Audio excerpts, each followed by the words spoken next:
একদম ছোট্ট করে যখন সেলিব্রেট করা হয় সেই সময় না সত্যি বলতে একটু গায়ে লাগে যে এত বড় একটা কেক আনবো, কিংবা অনেক সময় হয়ে থাকে যখন কেক খাওয়ার মতো লোক থাকে না, যে আমার বাড়িতে এত লোক নেই যে একটা বড় কেক আনবো সেই কেকটা খেতে পারবে।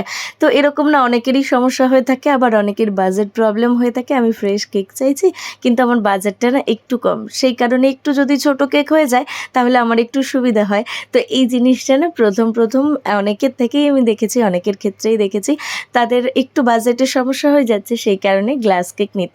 তো সেই জিনিসটা না বড্ড বেশি খারাপ লাগতো। তো সেই কারণেই এটা শুরু করেছিলাম।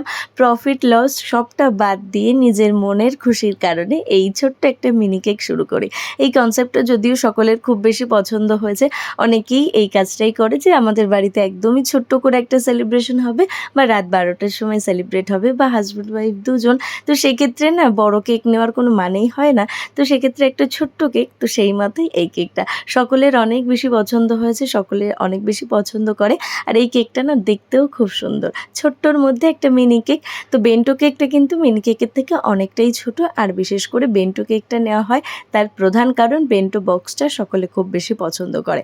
সত্যি বলতে দোকানে একটা বড় জিনিস আর একটা ছোট জিনিস থাকলে ছোট জিনিসটাই বেশি চোখে পড়ে, কারণ সেটা অনেক বেশি কিউট হয়। আর এই ক্ষেত্রেও এই কেকগুলো সেম একরকম, খুব সুন্দর দেখতে। সিম্পল ডেকোরেশন যদি নেওয়া হয় তাহলে আরও বেশি ভালো লাগে। এই কেকটা যে নিয়েছিল সে আমার কলেজের বান্ধবী। তো ও আমার ভিডিও দেখতো, তো আমার ভিডিও দেখে ওর খুব ভালো লাগতো, সেই কারণে ও একটা সুযোগ খুঁজছিল। তো একটা সুযোগ যখন হয়েছে সেই কারণে ওর ক্রেভিংও হয়েছে। তো সেই মতোই আমার থেকে কেকটা এসে নিয়ে গিয়েছিল ঠাকুরনগর থেকে বারাসাত অবধি। থ্যাংক ইউ সো মাচ রে।